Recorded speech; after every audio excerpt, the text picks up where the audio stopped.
आज हम लोग पी ब्लॉक एलिमेंट जो हम लोग का है क्लास 11 केमिस्ट्री में, उसमें हम लोग आज ग्रुप 13 पढ़ेंगे पी ब्लॉक एलिमेंट के, जो कि एक लेक्चर था जिसमें हम लोगों ने पी ब्लॉक के बारे में कुछ इनर्ट पेयर इफेक्ट और उसके एनोमलस बिहेवियर, इन सबों के बारे में हम लोगों ने चर्चा की थी, जो पिछले लेक्चर को देख सकते हो राइट ऐप पर जो अपलोडेड है। और आज हम लोग ग्रुप 13 एलिमेंट स्टार्ट करेंगे। ग्रुप 13 एलिमेंट, तो ये ग्रुप पी ब्लॉक का पहला ग्रुप है। और इसके बाद तुम्हारा ग्रुप 13 में जो एलिमेंट हैं उसका नाम है तुमको, ग्रुप 13 के एलिमेंट हैं बोरोन, इसका एटॉमिक नंबर है 5। Boron aluminium that is 13, gallium 31, boron aluminium gallium indium 49, thallium 81। ये तुमको ग्रुप 13 के एलिमेंट हो गए, boron aluminium gallium indium thallium. अब इसके जहाँ तक इलेक्ट्रॉनिक कन्फिगरेशन के बारे में देखें तो इलेक्ट्रॉनिक कन्फिगरेशन भी लिख देते हैं इसका हो गया तुमको 1s2 2s2 और 2p1। तो सभी का जैसे ns2 np1 होता है इसका इलेक्ट्रॉनिक कन्फिगरेशन, तो जाहिर है कि इसका जो आएगा 3s2 3p1, तो 1s2 2s2 2p6 3s2 3p1। तुम्हारा यहाँ जो है तुमको, अब इसको नोबल गैस के आधार पर लिख देते हैं। नोबल गैस इसके पहले का है, आर्गन है तुम्हारा, आर्गन 18 हो गया। उसके बाद तुमको 3d10 आ जाएगा, 4s2 4p1। तो ये तुम्हारा हो गया। उसके बाद जो तुम्हारा IN है, तो ये तुम्हारा क्रिप्टन के आधार पर लिख सकते हो, Kr36। इसमें भी यही है, 4d10 आ जाएगा, 5s2 5p1। और ये जो तुम्हारा है इसके बाद का जो नोबल गैस है जेनॉन 54, और यहाँ पर एक 4f14 भी आ जाएगा, और फिर तुमको 5d10 आ जाएगा, 6x2 और 6p1। तो जनरल इलेक्ट्रॉनिक कन्फिगरेशन हो गया ns2 np1, ns2 np1। इसका जहां तक कि ये देखते हैं, इसमें जो तुमको जैसे जैसे हम लोग ग्रुप में आगे बढ़ते हैं ये देख रहे हैं कि यहाँ पर जो आया है तुमको 3d10 जो इलेक्ट्रॉन है, और यहाँ पर 4f14 आया है। d और f इलेक्ट्रॉन का जो स्क्रीनिंग इफेक्ट है, सील्डिंग इफेक्ट है, वो कम होता है, जिसके कारण कि जैसे जैसे हम लोग जानते हैं तो न्यूक्लियर चार्ज में काफ़ी इंक्रीमेंट होता है, और न्यूक्लियर चार्ज के कारण न्यूक्लियर अट्रैक्शन में तुमको काफ़ी इंक्रीज आ जाता है। इस कारण से तुमको इसका जो कि है एटॉमिक रेडियस देखें या आयनाइजेशन एंथैल्पी, इन सबों में जिस प्रकार से जो ट्रेंड होना चाहिए नॉर्मल, उसमें एक्सेप्शंस दिखते हैं। तो ये जो मैंने कहा कि इसमें क्या होंगे तुम्हें, और ये जो चीज तुम्हारा ट्रेंड है ये बहुत ही मतलब क्या कहते हैं, जो ये किस कारण से दिख रहा है, ड्यू टू पुअर, जो कि तुम्हारा एटॉमिक रेडियस की बात करें, due to poor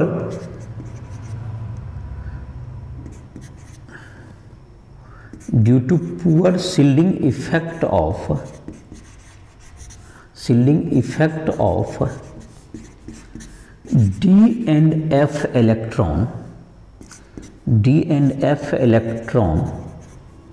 nuclear attraction, effective nuclear charge भी इसको कहते हैं, effective nuclear charge effect या nuclear attraction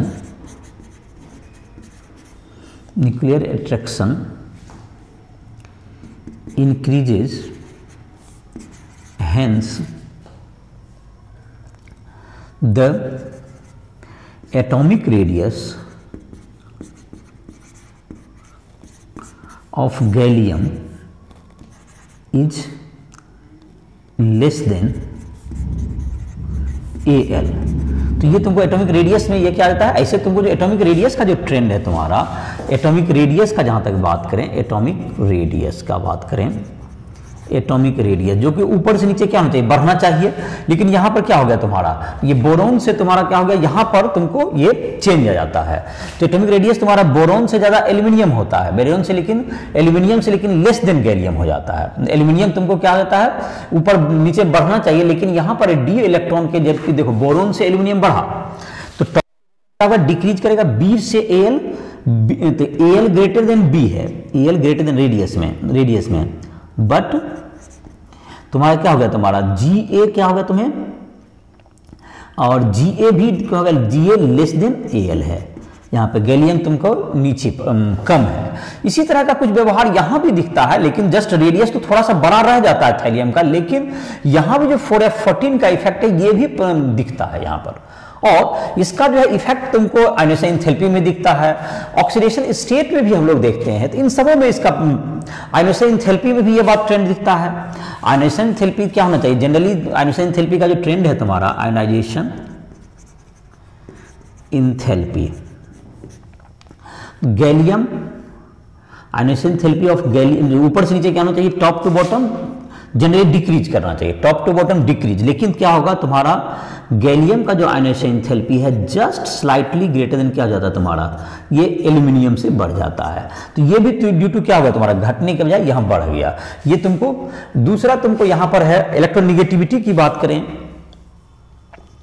इलेक्ट्रोनिगेटिविटी में जहां तक है इलेक्ट्रोनिगेटिविटी B2Al क्या होता है, B का ज्यादा है, B2Al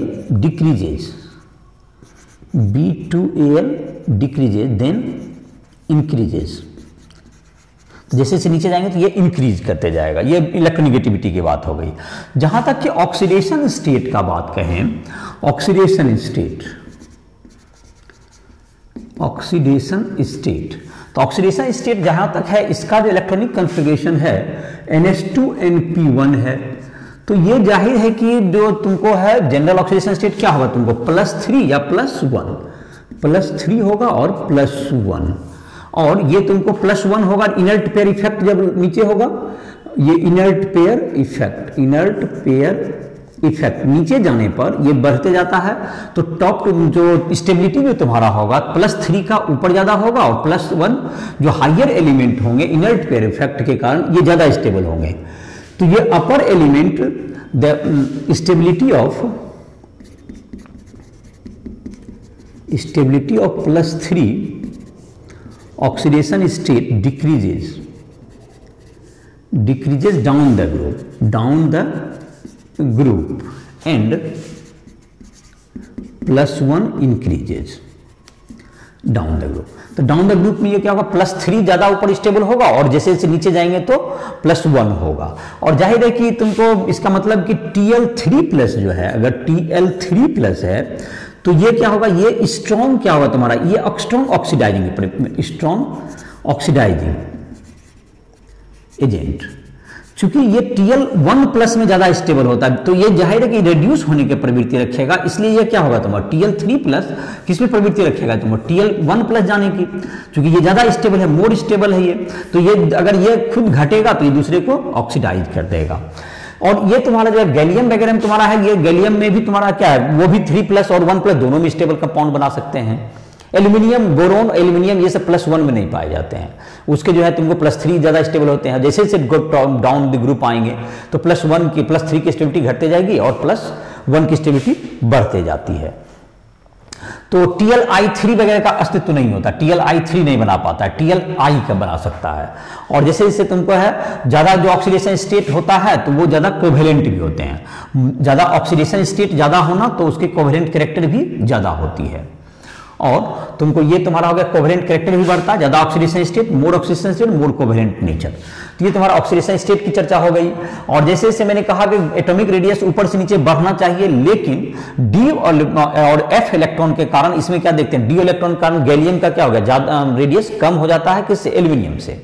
और Tl में भी ये इफेक्ट दिखता है, लेकिन लगभग Tl और आयन का इक्वल ही है, मतलब थोड़ा सा डिक्रीज ही किया है Tl का, बट वहां पर भी काफी कम डिक्रीज है। और वो ड्यू टू क्या है, F14 जो तुम्हारा है उसके कारण है, उसमें जो कि F का जो इलेक्ट्रॉन आया है उसके कारण वहां भी आया। और आयोनाइजेशन एंथैल्पी में ये ट्रेंड देखता है कि ऊपर से नीचे घटना चाहिए हर जगह, लेकिन ऐसा नहीं हो रहा है। तो ये तुमको ट्रेंड में क्या होता है, ये ड्यू टू डी और एफ के पुअर शील्डिंग इफेक्ट कारण ये तुम्हारा ट्रेंड में ये ट्रेंड में चेंज दिखता है, जिसको आराम से ध्यान से नोट कर लोगे तुमको।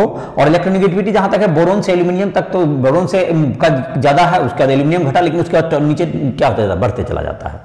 तो ये तुम्हारा जनरल ट्रेंड हो गया। जहां तक फिजिकल प्रॉपर्टी की बात है, यार पहले तो देख लेते हैं हम लोग अवेलेबिलिटी।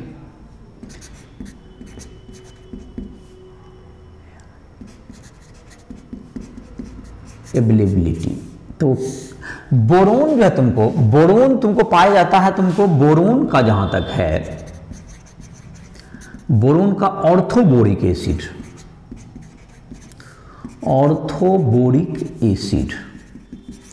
H3BO3 इसमें रूप में पाया जाएगा।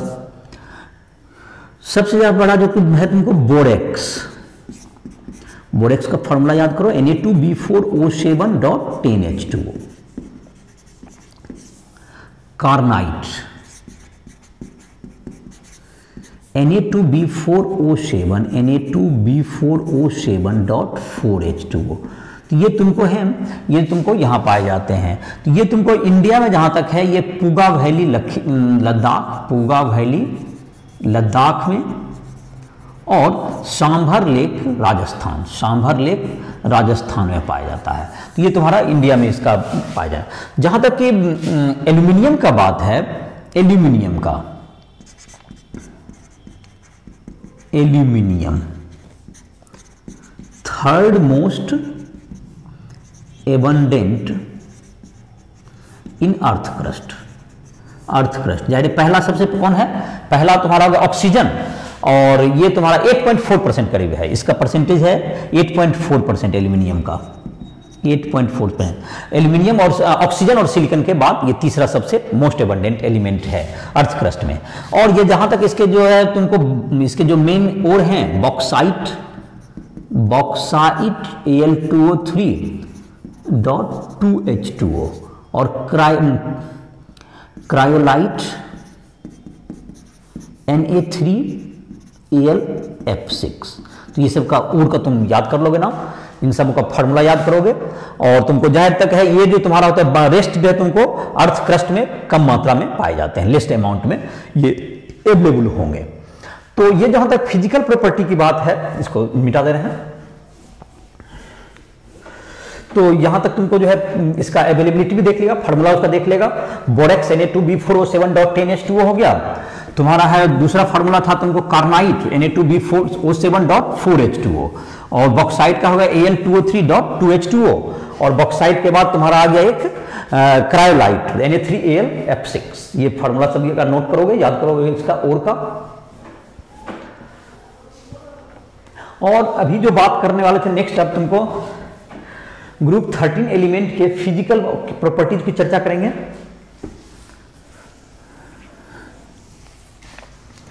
ग्रुप 13 एलिमेंट का जो है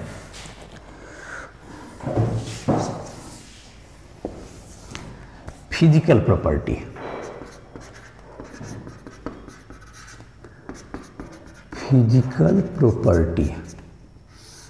बोरोन तुमको है लाइट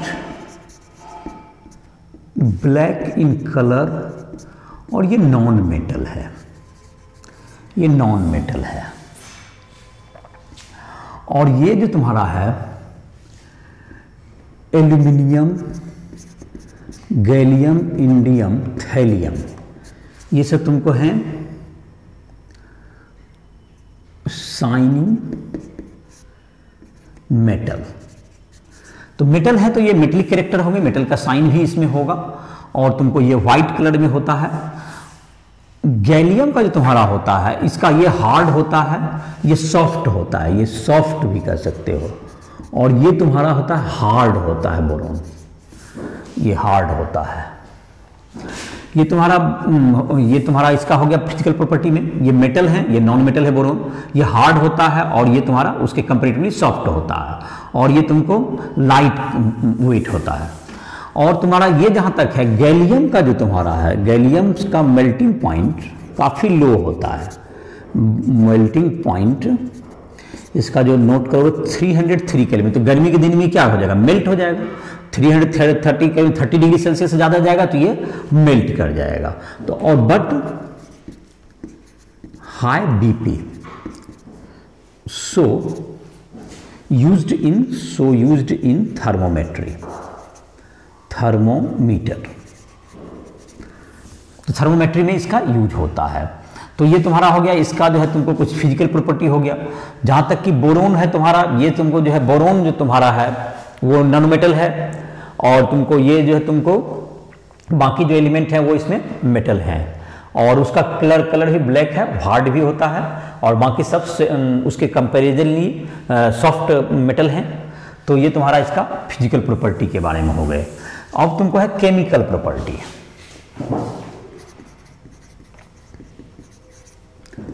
केमिकल प्रॉपर्टी तो पहला नंबर में है, ये तुमको it reacts with O2 and N2।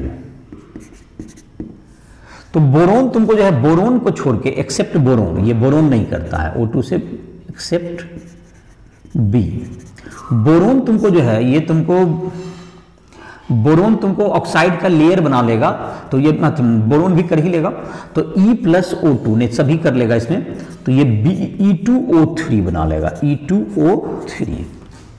Boron भी बनाएगा B2O3 जो तुम्हारा है, B2O3 इज एसिडिक, ये नॉन मेटल का ऑक्साइड है तो इज एसिडिक, ये एसिडिक होगा, बट और acidic comma Al2O3 and Ga2O3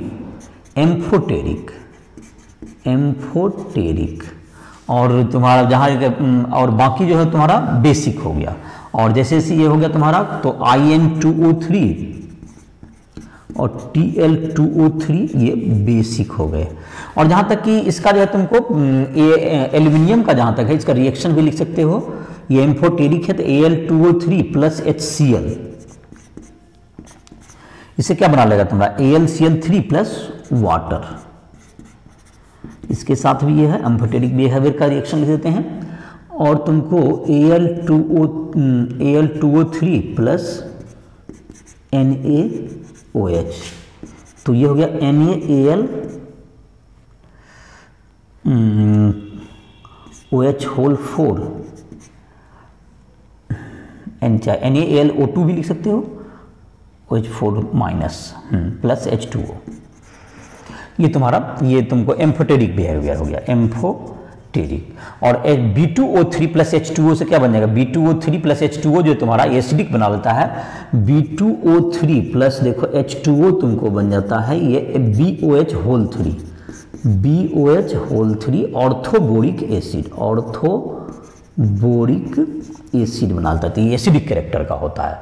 और नाइट्रोजन से रिएक्शन करेगा ये, और E+N2 से क्या बन जाएगा तुम्हारा, जैसे AlN, तीन दोनों का बैलेंस होता है, En बन जाएगा, तो ये नाइट्राइड बना लेगा, नाइट्राइड कह सकते हैं, नाइट्राइड। ये रिएक्टिविटी टुवार्ड्स क्या हो गया, ऑक्सीजन। दूसरा है except boron it reacts with acid to produce H2 gas. तो ये मेटल जो तुम्हारा देता है, बोरोन मेटल नहीं है तो नहीं देगा, और बोरोन सामान्यतः ऑक्साइड का लेयर होता है इसलिए भी नहीं देता है, जैसे कि एल्यूमिनियम है, ये HCl से रिएक्ट करेगा तो ये एम्फोटेरिक होता है, एल्यूमिनियम भी तुम्हारा एम्फोटेरिक बिहेवियर रखता है, AlCl3 प्लस क्या तुमको H2 गैस देगा। और इनफैक्ट ये एसिड के साथ साथ बेस से भी ये देता है, NaAlO2 प्लस H2। ये तुम्हारा amphoteric behaviour of aluminium, amphoteric behaviour of aluminium, amphoteric behaviour of aluminium का ये हो गया तुम्हारा। अब है तुमको जहाँ तक कि ये बोरोन नहीं देता है इसमें, और बोरोन के अलावा सभी देता है। बोरोन में परहैप्स ऑक्साइड का लेयर रहता है इसलिए वो नहीं देता है। तीसरा है तुमको हेलाइड। तो हेलाइड मतलब क्या करेगा, E+X2 से बन जाएगा EX3। ये 3 हेलाइड बनाए, ट्राई हेलाइड, ये ट्राई हेलाइड बनाएगा। और जो कि तुमको जहां तक है reactivity stability of try halide, stability of try halide decreases down the group, जैसा कि इनर्ट पेयर इफेक्ट के कारण +1 की स्टेबिलिटी बस डिक्रीजेज डाउन द ग्रुप। और जाहिर है तुमको ये सब हाइड्रोलाइज होता है, तो ये हाइड्रोलाइज होगा तुम्हारा क्या बन जाएगा, ये हाइड्रोलाइज हो सकता है AlCl3 वगैरह जैसे है तुम्हारा, ये हाइड्रोलाइज होकर क्या बना लेता है, AlCl3 वाटर के साथ तुमको क्या होगा, ये हाइड्रोलाइज हो जाएगा तो ये H2O के साथ रिएक्शन करेगा तो AlOH4- बना लेगा और प्लस HCl गैस भी देता है, ये HCl गैस, इसलिए व्हाइट फ्यूम्स देता है। 11.2 नंबर क्वेश्चन है ये तुमको, NCERT एग्जाम्पल 11.2 ये तुम्हारा है, जिसमें कि ये क्या देगा HCl, तो इसलिए ये तुमको व्हाइट दिखता है। ये तुमको AlCl3 जो है वो H2O के साथ जब संपर्क में आता है तो व्हाइट फ्यूम्स दिखता है इसका, HCl का व्हाइट फ्यूम्स। ये तुम्हारा ये NCERT एग्जाम्पल में 11.2 में दिया गया है क्वेश्चन इसको। तो ये तुम्हारा हो गया इसका केमिकल रिएक्टिविटी, ये ऑक्सीजन से भी रिएक्शन करता है, नाइट्रोजन से भी कर लेगा, और तुमको बोरोन को छोड़ के बाकी जो तुमको H2 गैस भी देता है, और तुमको ये हेलोजन के साथ हेलाइड भी बनाता है। और जैसे जैसे हम लोग जाएंगे TlI3 का एग्जिस्टेंस नहीं होता है, बिकॉज किसकी स्टेबिलिटी क्या हो जाती है, बहुत कम हो जाती है, बड़े आकार का और एनायन है तो वो नहीं होगा, TlI3 संभव नहीं है। और तुमको ये केमिकल रिएक्टिविटी हो गया इसका। अब है तुमको बोरोन, तुमको जो है बोरोन का जो है एनोमेलस बिहेवियर। तो बोरोन जो है तुमको अपने ग्रुप के एनोमेलस बिहेवियर है तुम्हारा। तो एनोमेलस बिहेवियर होगा बोरोन का स्मॉल साइज अपने ग्रुप के एलिमेंट में तुमको सबसे छोटा साइज है, और दूसरा कि इसके पास 2 ही सेकंड ऑर्बिट में ही होता है, तो उसमें d ऑर्बिटल नहीं होते हैं। तो इस कारण से, जबकि इसमें इन दोनों कारणों से यह अपने ग्रुप के अन्य एलिमेंट से बहुत से प्रॉपर्टीज में डिफरेंस शो करेगा। Anomalous behaviour of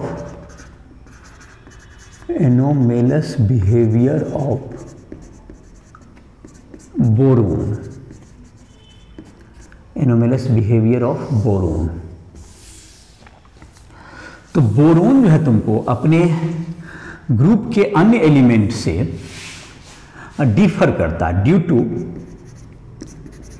small size and unavailability of d orbital.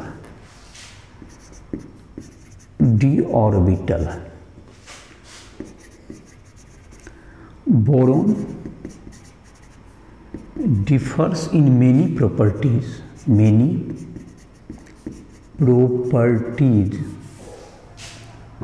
from other elements।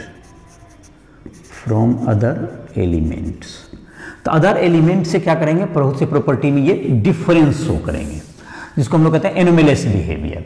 जैसे कि कुछ पॉइंट वाइज कर सकते हैं हम लोग, जैसे कि तुम्हारा है कि ये तुमको क्या बना सकता है, ये तुमको हार्ड भी होता है, ये तुमको जाहिर है कि जब भी मैंने भी देखा कि बोरोन जो है तुमको हाइड्रोजन के साथ क्या एसिड के साथ हाइड्रोजन नहीं रिलेट करता है। बोरोन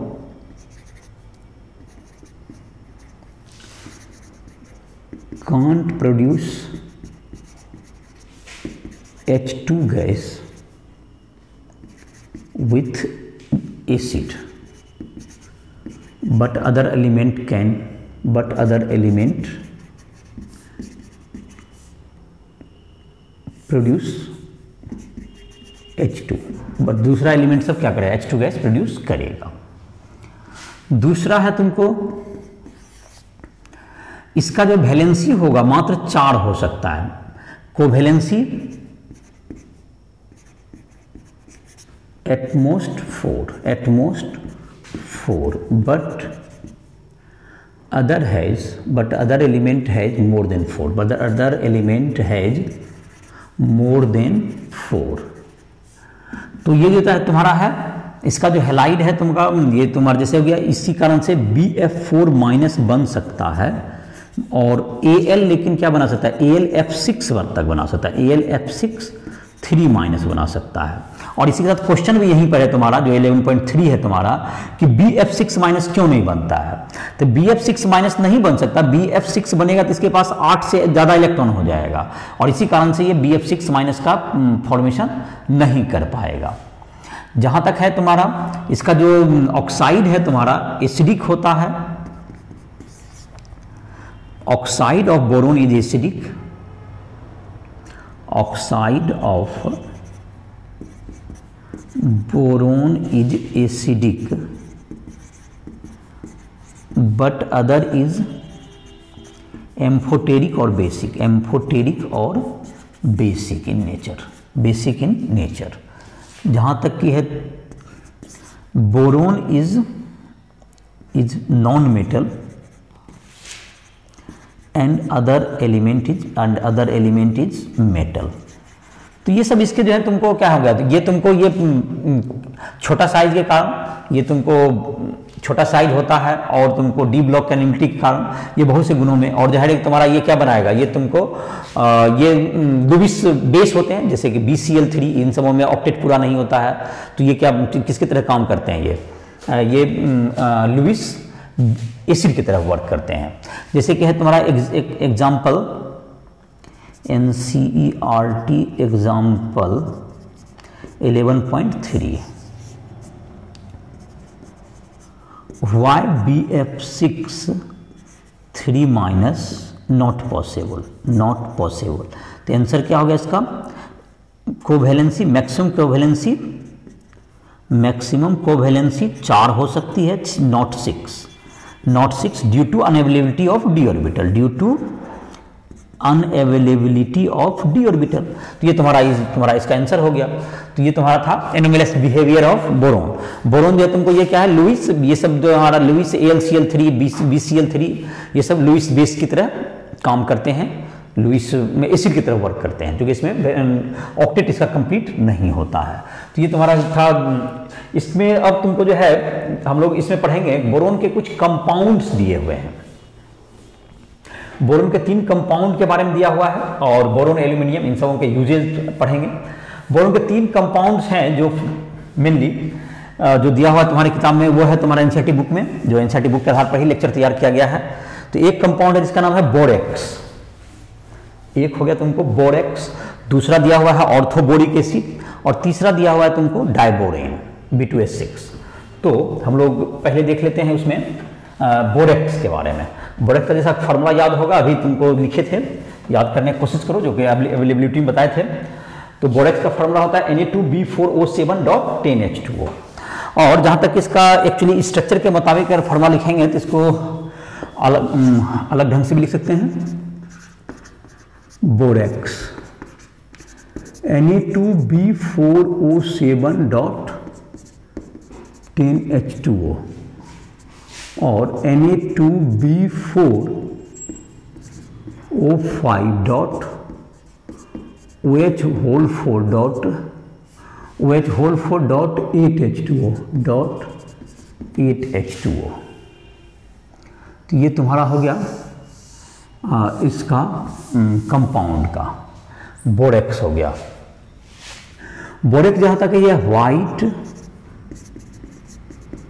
क्रिस्टलाइन सॉलिड, ये व्हाइट क्रिस्टलाइन सॉलिड होता है और इसका जो एक्वस सॉल्यूशन होता है, एक्वस सॉल्यूशन में ये एसिडिक बेसिक होगा। ये जब वाटर में डाल देंगे Na2B4O7 प्लस H2O तो ये बन जाएगा NaOH बन जाएगा और H3BO3 बनाएगा। ये वीक बेस, स्ट्रॉन्ग बेस है, ये वीक एसिड है। तो acidic solution is basic, acidic solution is aqueous solution is aqua solution is predominantly क्या कहते हैं, बेसिक हो गया, इसका एक्वा सॉल्यूशन बेसिक होता है।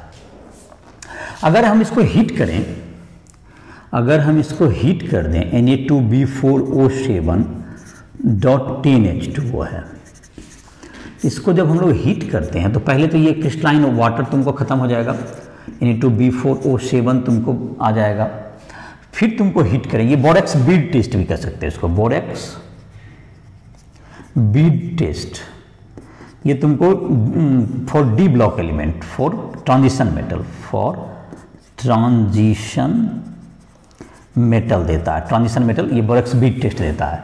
ये तुम्हारा बोरेक्स बीड बन जाएगा, इसको और हीट करेंगे तो ये बोरेक्स बीड बना देगा, ये तुमको बन जाएगा NaBO2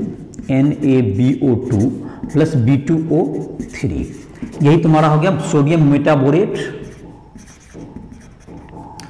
सोडियम मेटाबोरेट, ये हुआ बोरेक्स बीड, बोरेक्स बीड। और यही तुमको जो है कोई भी जैसे CO2 प्लस है, CO2 प्लस आयन अगर रहा, जैसे कि कोबाल्ट है, कोबाल्ट का 2 प्लस है, प्लस NaBO2 के साथ रिएक्शन किया तो ये बन जाएगा तुमको COBO2 का होल 2 प्लस Na प्लस, तो ये तुमको आ गया ब्लू कलर का हो जाता है, ये ब्लू कलर का ये बीड बना देगा, ब्लू कलर बीड, ये ब्लू कलर का बीड बना देगा। तो जिस कारण से ये तुमको, इसको कहते हैं हम लोग बोरेक्स बीड टेस्ट कहते हैं इसका। तो इसका एक्वा सॉल्यूशन तुम्हारा क्या होगा, इसका एक्वा सॉल्यूशन तुम्हारा बेसिक इन नेचर होगा, और इसका जो फार्मूला जो स्ट्रक्चर के मुताबिक लिखना चाहें तो वहाँ लिखा हुआ है तुम्हारा। और बोरेक्स में ये तुमको वाटर में तुमको ये वाटर सॉल्यूशन में ये एक्वा सॉल्यूशन में तुम्हारा ये हो गया व्हाइट क्रिस्टलाइन सॉलिड है ये। और तुमको ये जहाँ तक की है, ये जब कि हम लोग हीट करते हैं तो ये सोडियम मेटाबोरेट बनाता है, पहले तो इसमें क्रिस्टलाइन वाटर जो है तुम्हारा वो खत्म हो जाएगा, फिर और हीट करेंगे तो सोडियम मेटाबोरेट और क्या बनाएगा, B2O3 बनाएगा। B2O3 को हम लोग बोरिक एनहाइड्राइड भी कहते हैं इसका दूसरा नाम है बोरिक एनहाइड्राइड। तो ये तुम्हारा बन गया। और दूसरा जो कंपाउंड है इसका ऑर्थोबोरिक एसिड, तो ये तुम्हारा हो गया, पहला कंपाउंड हो गया बोरेक्स, दूसरा कंपाउंड है जिसका नाम है ऑर्थोबोरिक एसिड।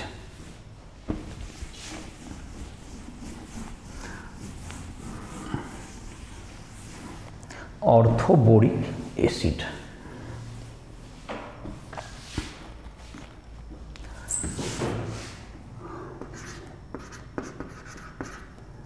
ऑर्थोबोरिक एसिड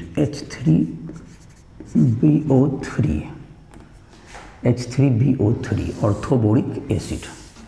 तो ऑर्थोबोरिक एसिड जो तुम्हारा है ये तुमको BOH होल 3 भी इसको लिखते हैं, BOH होल 3। तो B के साथ इसका बॉन्डिंग भी समझ में आ रहा होगा, तो B इधर की तरफ OH हो गया, OH इधर भी OH, इधर भी तुम्हारा क्या हो गया OH हो गया। तो ये valence electron 6, valence electron 6, so electron deficient Lewis acid, इसके आधार पर लुईस एसिड हुआ ये लुईस एसिड होता है। और लुईस एसिड इसको जैसे बनाने का जहाँ तक है Na2B4O7 है, तो बोरेक्स है, अगर बोरेक्स में को हम लोग अगर डाल दें इसको बनाने के लिए, अगर बोरेक्स है तुमको Na2B4O7 plus HCl plus H2O, तो ये बन जाएगा तुमको H3BO3 प्रोड्यूस हो जाएगा और प्लस NaCl बन जाएगा, ये बोरिक एसिड बन गया, ये बोरिक एसिड, ये बोरेक्स हो गया तुम्हारा, ये बोरेक्स से बन गया। तो ये तुम्हारा बनाने का ये तरीका हो गया। और जहाँ तक कि ये तुम्हारा है, ये प्रोटोनिंग के, ये जो हमारा H3BO3 है ये वाटर में अगर डाल देंगे, H3BO3 को का एक्वा सॉल्यूशन क्या होगा, H3BO3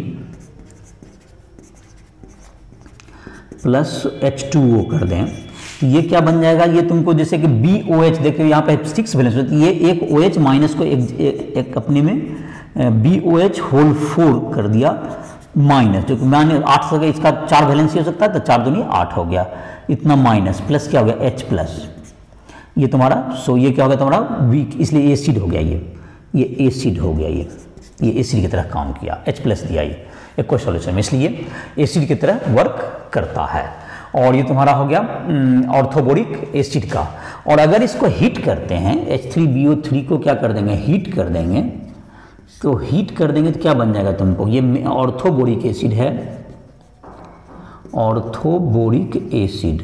इसको हीट करने पर ये बना देता है HBO2, ये मेटाबोरिक एसिड हो गया, ये मेटाबोरिक एसिड।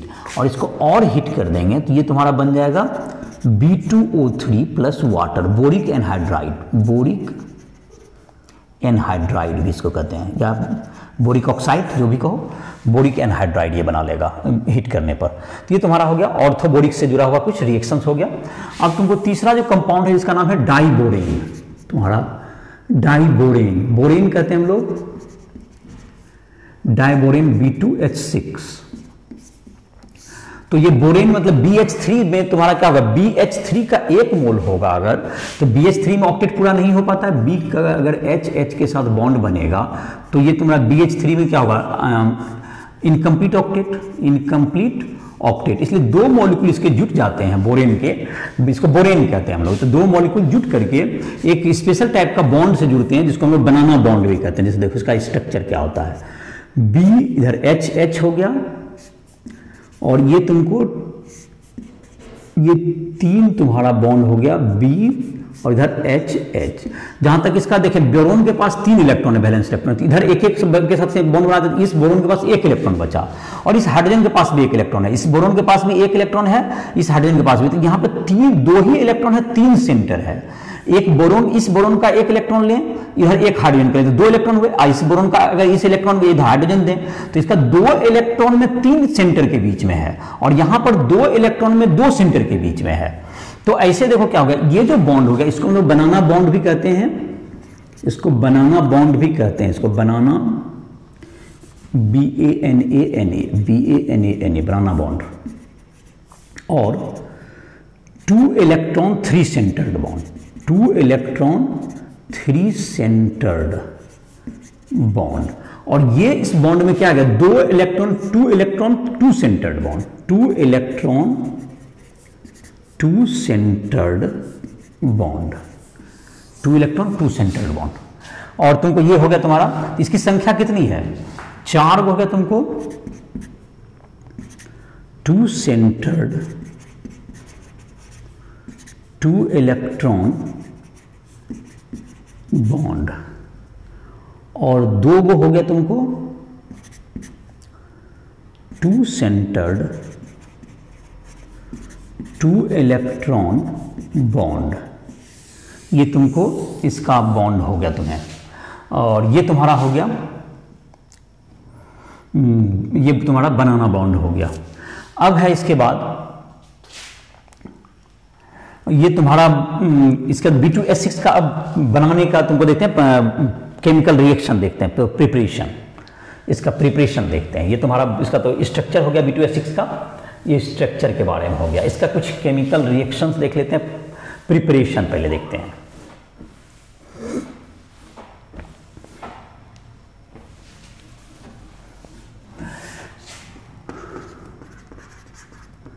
प्रिपरेशन, इसको कैसे बनाएंगे, तो इसको बनाने का जो तुम्हारा 3 मेथड दिया हुआ है तुम्हारे बुक में।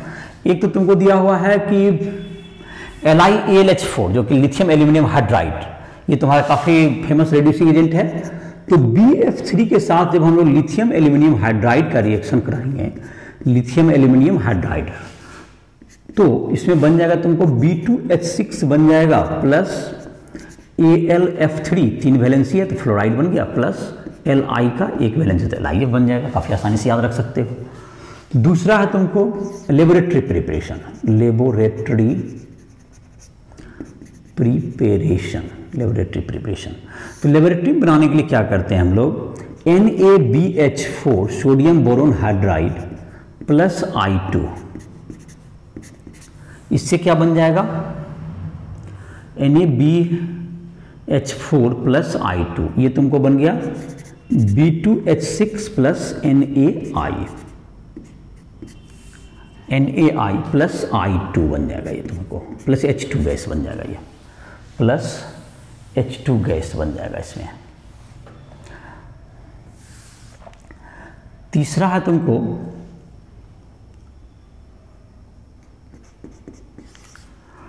NaH, ये तुम्हारा इंडस्ट्रियल प्रिपरेशन कर सकते हैं इसको, इंडस्ट्रियल प्रिपरेशन। तो ये है तुम्हारा NH3, मतलब कि ये तुम्हारा हो गया NaH, सोडियम हाइड्राइड जिसको कहते हैं, प्लस BF3। इससे तुमको बन जाएगा सोडियम हाइड्राइड, तो तुम्हारा बन जाएगा ये, तो सोडियम हाइड्राइड है तो ये तुमको B2H6 बन जाएगा, B2H6 प्लस NaF बन जाएगा, NaF बन जाएगा तुम्हें ये। और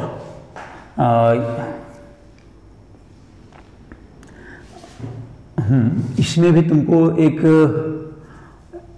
यहाँ पर तुम्हारा रिएक्शन है, हाँ, तो ये तुम्हारा हो गया, प्लस यहाँ पे था LeBH4 प्लस तुम्हारा क्या बनता है, एक हाइड्रोजन गैस यहाँ पे लिबरेट होता है, प्लस H2 गैस लिबरेट हो गया। तो ये तुम्हारा हो गया प्रिपरेशन का, ये 3 मेथड दिया हुआ है। एक इंडस्ट्रियल प्रिपरेशन तुम्हारा सोडियम हाइड्राइड पर हम लोग किसका रिएक्शन कराते हैं, BF3 का, तो उससे तुमको इंडस्ट्रियली फॉर्मेशन इसका किया जाता है।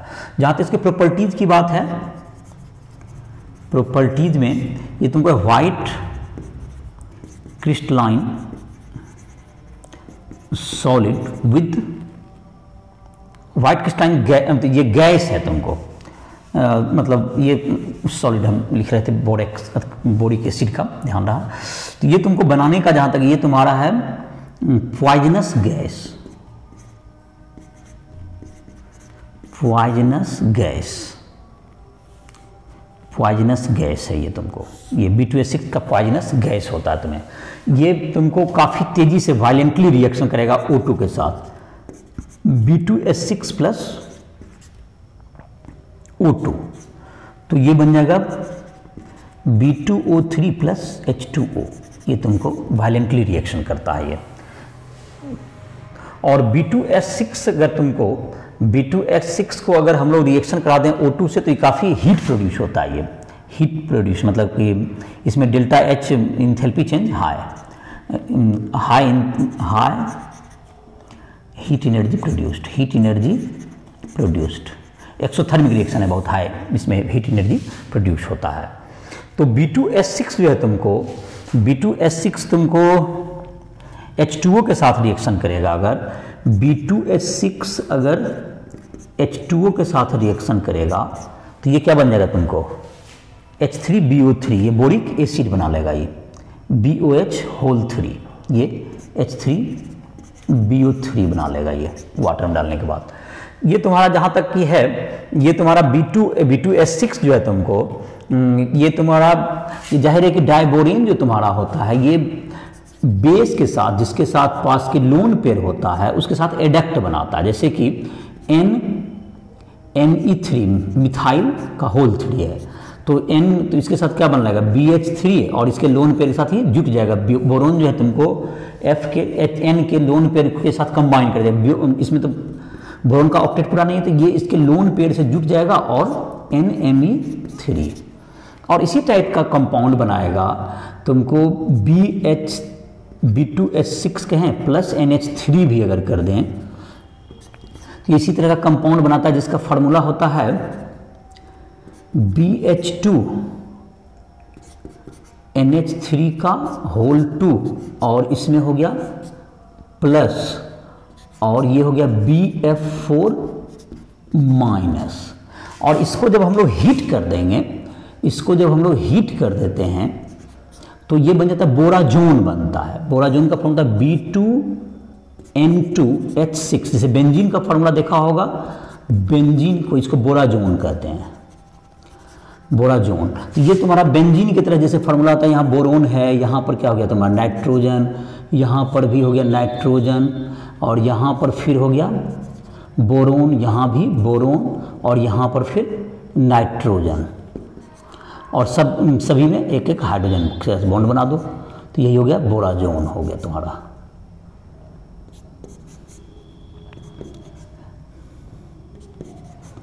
ये तुम्हारा सभी के साथ एक एक कंपाउंड का ये बना लेगा। जैसे इनऑर्गेनिक बेंजीन भी कहते हैं इसको कहते हैं इनऑर्गेनिक बेंजीन भी इसको कहते हैं लोग, बोराजोन को। जहाँ तक कि इसका तुमको जो है यह तुम देखोगे कि B2S6 जो है तुमको इसका प्रोडक्शन में भी काम आता है। यूजेज तुमको है ये तुमको जैसे कि NaH है, NaH के साथ ये तुमको NaH प्लस B2S6 है तो NaBH4 बना लेगा, Na प्लस और BH4 minus. NaBH4 sodium boron hydride. या लिथियम के साथ भी जैसे है, लिथियम के साथ भी B2S6 है तो ये क्या बना लेगा, लिथियम बोरोन हाइड्राइड LiBH4। ये तुमको रेड्यूसिंग एजेंट, ये पावरफुल रेड्यूसिंग एजेंट का काम करेगा। और जहाँ तक कि इसका तुमको ये हो गया। और बोरोन का जहाँ तक कि यूजेज की बात है, इस कंपाउंड का इसका तुमको यूज कहें तो इसका यूज है तुमको, बोरोन का यूज हो गया यूजेज तुम्हारा है बोरोन का बुलेट प्रूफ जैकेट बनाने में। हार्ड होता है ये bulletproof jacket due to hard and light, due to hard and light. ये लाइट और हार्ड होता है इसलिए इसका बुलेट प्रूफ जैकेट बनाने में इसमें काम आएगा। दूसरा इसी के कारण इसमें पायरेक्स ग्लास जो कि ठोस ग्लास बनाना हो, फाइबर ग्लास, फाइबर ऊल, इन सबों के प्रिपरेशन में भी ये काम करता है। तीसरा है तुमको बोरोन का यूज कर सकते हो बोरिक एसिड में, बोरिक एसिड एंटीसेप्टिक के रूप में, एंटीसेप्टिक के रूप में। ये तुम्हारा हो गया बोरोन का यूज। अब है एल्यूमिनियम का। जहाँ तक है एल्यूमिनियम का तो जहाँ तक यूज तुम लोग देखते ही रहते हो। एल्यूमिनियम का कौन सी यूज है, बर्तन बनाते हैं हम लोग, मतलब वायर है इसका, बहुत सा एलॉय बनाते हैं, वायर के रूप में यूज करते हैं। कंडक्टर होता है, एलॉय है जैसे तुम्हारा हो गया, एलॉय बनाता है कॉपर के साथ, SN के साथ, SN के साथ। ये हेलीकॉप्टर वगैरह में भी काम आता है, एरोप्लेन बनाने में इसके ALMG का एलॉय एरोप्लेन में। और इस तरह से जो तुम्हारा है ये तुमको आजकल जो इसका प्रयोग है तुमको ये टॉक्सिक होने के कारण इसका कुछ कम यूज होने लगा है। तो ये तुम्हारे थे क्लास जो P ब्लॉक एलिमेंट है तुम्हारा, जो कि क्लास 11 का ग्रुप 13 एलिमेंट, उसके बारे में ये लेक्चर था तुम्हारा, जिसमें आई होप कि तुमको काफ़ी मैंने ग्रुप 13 मैंने पूरा कवर कर दिया। ग्रुप 13 एलिमेंट तुम्हारा था, जितना दिया हुआ है तुम्हारा NCERT बुक में सारा टॉपिक कवर हो गया। और कुछ एग्जाम्पल्स भी रहते जिसको भी मैंने देख ही लिया, और एक आधे एग्जाम्पल है भी तो वो काफ़ी ईजी है, जिसको देख सकते हो बुक से भी, और बुक से भी तुम एक बार देख सकते हो। सारा रिएक्शन, सारा टॉपिक कवर कर दिया गया है बुक से, और तुमको आसानी से इसको याद भी कर सकते हो। 2 बार वीडियो देखोगे तुमको आसानी से याद हो जाएगा, इसका यूज कर सकते हो। तुम्हें जो भी क्वेश्चंस जो एक्सरसाइज के बनाने हो, किसी चीज़ में दिक्कत हो रहा है, फिजिक्स केमिस्ट्री या मैथ को किसी टॉपिक में तुम्हें प्रॉब्लम है तो हमसे राजेश ट्यूटोरियल ऐप के माध्यम से हमसे संपर्क कर सकते हो। राजेश ट्यूटोरियल ऐप को प्ले स्टोर से डाउनलोड कर लो, और उसमें जो भी तुम्हें समस्याएं आएगी, कोई भी फिजिक्स केमिस्ट्री में कोई भी क्वेश्चन पूछना हो, न्यूमेरिकल पूछना हो, कंसेप्ट पूछना हो, किसी भी थ्योरी में दिक्कत हो रही है, तुम हमसे कॉन्टैक्ट कर सकते हो। एज ए मेंटोर मैं तुम्हारी बिल्कुल मदद कर दूंगा। और जहां भी तुम जो JEE मेंस की तैयारी कर रहे हो, एडवांस की तैयारी कर रहे हो या नीट की तैयारी करते हो, तुम कभी भी हमसे संपर्क कर सकते हो। तुम 1-2 बार कॉल करके देखो, तुम्हें काफ़ी अच्छा लगेगा। हमसे एक बार इंटरेक्शन होगी, तुम्हें अच्छा लगेगा। तो इसी के साथ इस लेक्चर को समाप्त कर रहे हैं।